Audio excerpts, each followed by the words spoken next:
Welcome back. Welcome back. This is not a podcast. You know what it is. It's just my thoughts with Markman. Now, last year we celebrated 50 years of hip hop. We're technically still in the 50-year celebration. And, one of the things that excite me about being a hip hop fan, about covering hip hop, just being a part of the culture overall is it's always exciting to me when, we talk about 50 years of art, culture, creativity, when we see things that we haven't seen before, when we've seen the culture, when we've seen the art pushed to a new height, and after 50 years be like, wow, I never seen it done quite like this before, right? Be it artistically, sometimes it's just like really good business, and I'm talking about cultural business, not like an outsider coming and striking a business deal, but like when Wu-Tang did the deal as a group and then became the first group to have soloists be able to sign individual deals. That's like dope business when I talk about like cultural business.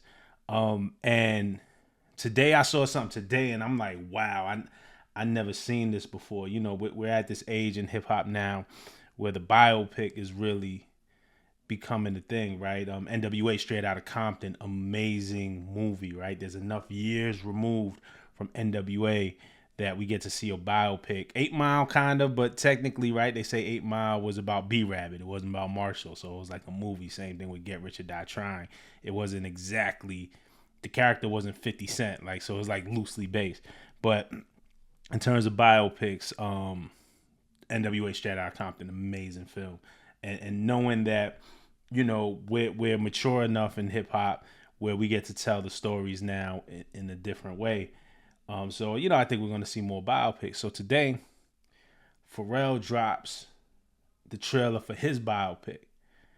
But, of course, in Pharrell's fashion, it's like nothing we ever seen before. It was super exciting. It's called Piece by Piece. So the movie's called Piece by Piece. The film is called Piece by Piece. And it's a Lego movie.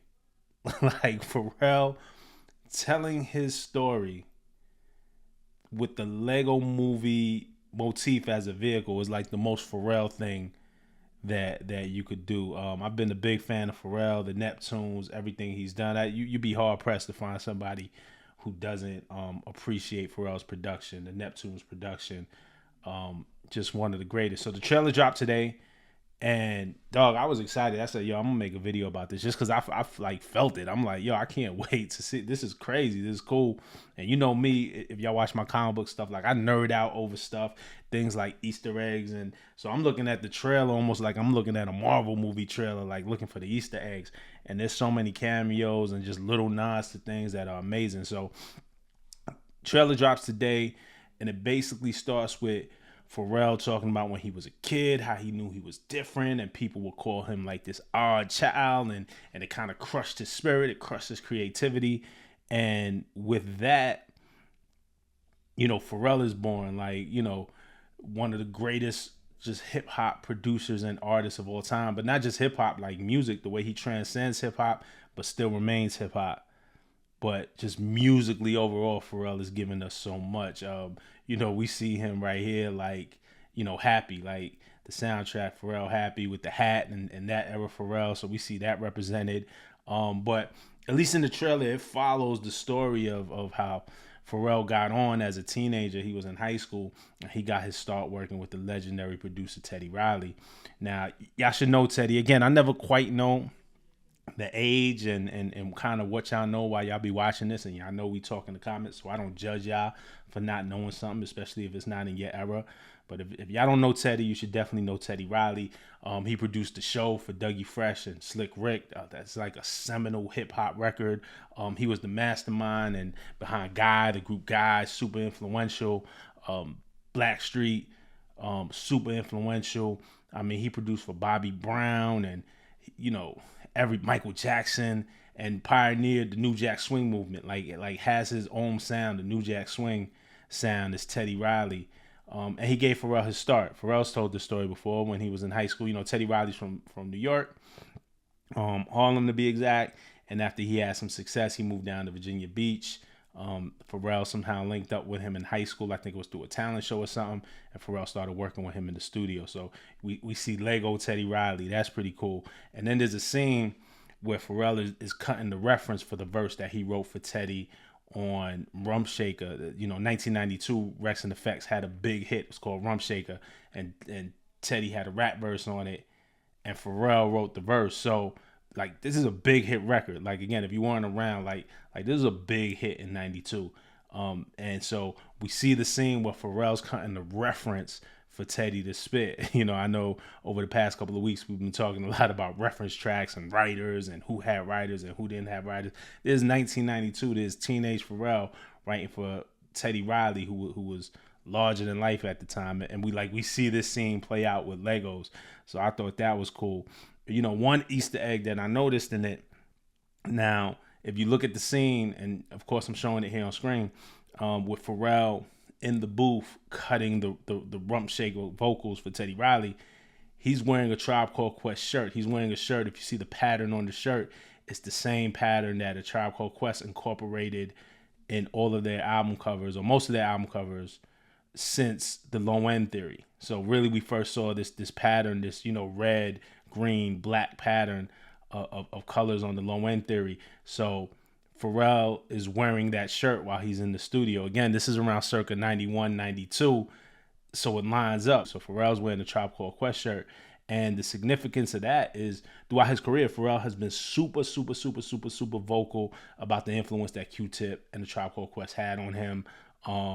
When he was young, he talks a lot about first hearing like Bonita Applebaum and his affection and his affinity for that song and the chords on that song and just how it affected him. So, I don't know if there's going to be like a Tribe Called Quest mention or if Tribe Called Quest and Q-Tip play any part of this film, but at least in the trailer, there's the subtle nod to Tribe Called Quest, man. So I thought that was super dope. We see Chad represented in the trailer. I thought that was dope. We saw a lot in the news how they're it's kind of a legal battle over the trademark of the Neptunes or something like that. I think that's overblown anyway, but it's dope to see Chad represented in this. I was excited because I'm watching this and I'm like, man, I wonder if we're going to see the clips. And there's a Pusha T cameo. I don't know if everybody caught it because in the trailer they'll list the cameos of all the cameos, but they didn't list Pusha's name. They didn't list the clips. But there's a Pusha T cameo in the scene that is trying to recreate the clips, the grinding music video, right? Classic song grinding, classic music video. You see Push wearing the ABA Virginia Squires, the Dr. J jersey, the same one that he wore in the video. I'll show, this little side by side on the screen. But I thought that was cool just on some hip hop shit. Like, okay, there's the Lego movie. I don't know how deep they're gonna get into the clips, but we see at least a visual representation of Pusha. It's only right. Hopefully Malice is back there somewhere and grinding. Like I think that's amazing. There's a Jay-Z cameo. There's a Snoop Dogg cameo and a recreation of the Drop It Like It's Hot video when he puts the Long Beach hoodie over his head. I thought that was cool. There's a recreation of the Nerd Rockstar video when they're in the gym and they're just rocking out. There's the skateboard scene from the frontin' video. Here you can see the side by side right here. I thought that was super cool. Justin Timberlake cameo.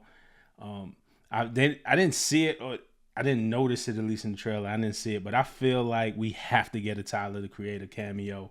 Though this is about Pharrell's come up, and Tyler's a lot younger than Pharrell. Tyler actually is influenced by Pharrell, so. But it would be cool to see Tyler represented in this in some way because I think Tyler's such a creative spirit.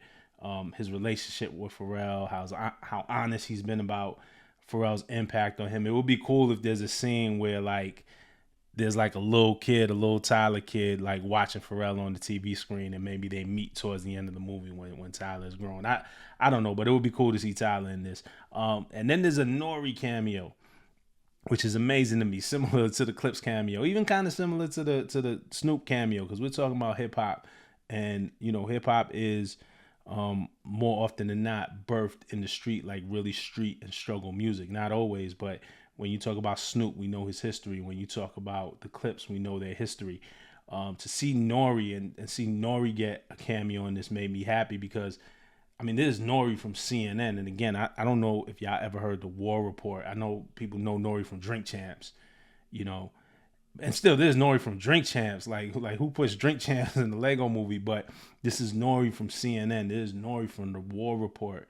What was on that album, the pictures that they painted, what he's overcome to now be in the Lego movie is crazy. If you haven't heard War Report, please go check that out. Especially if you're into 90s hip hop, like just hard, like New York shit. But now he's in the Lego movie. That's nuts. And, it makes sense, though, because Pharrell's always credited Nori to really be one of the first rappers to really take a chance on him. I mean, Pharrell did joints for Mace, Why You Looking At Me. But, Super Thug, Nori Super Thug felt like it was the first time we really seen the Neptunes and Pharrell's, in the intro, you have Manuel Noriega, like da-da-da, and Pharrell's in the video, like, so it really felt like Super Thug was like the birth of the Neptunes in a lot of way, so, Pharrell always credits Nori with taking a chance on him maybe when he didn't have to. Of course, I mean, they gave him a fire beat. How do you turn down that beat? But again, at a time when that wasn't the sound, it takes somebody to hear that and say, hey, I want to go in that direction. So Pharrell always credits Nori. Another fun fact about that is that, and Pharrell's talked about this before, but Michael Jackson heard the Super Thug beat and reached out to the Neptunes and was like, yo, I want that for my next album. Like Michael Jackson wanted the sound.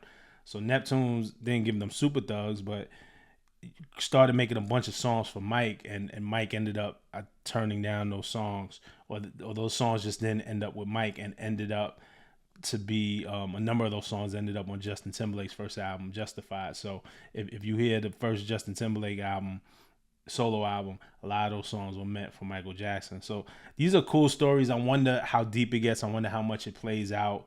But this trailer is fire. Like I seen it, like I'm like, yeah, wow, we never seen this in hip hop. Like, it's kind of like that Biggie quote, and as cliche and as over said as it is now, like it still applies every time. Like we have these moments where it's like, damn, who would have thought that hip hop would take it this far? When Big said that on Juicy, and when I'm watching this trailer, that's what I'm thinking.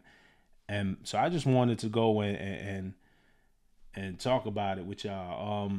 There's also new Pharrell music that's gonna come with it, so that should be dope. And I don't know if there's any plans for this, but if they really want to kill, it seems like a no-brainer. It seems like a layup.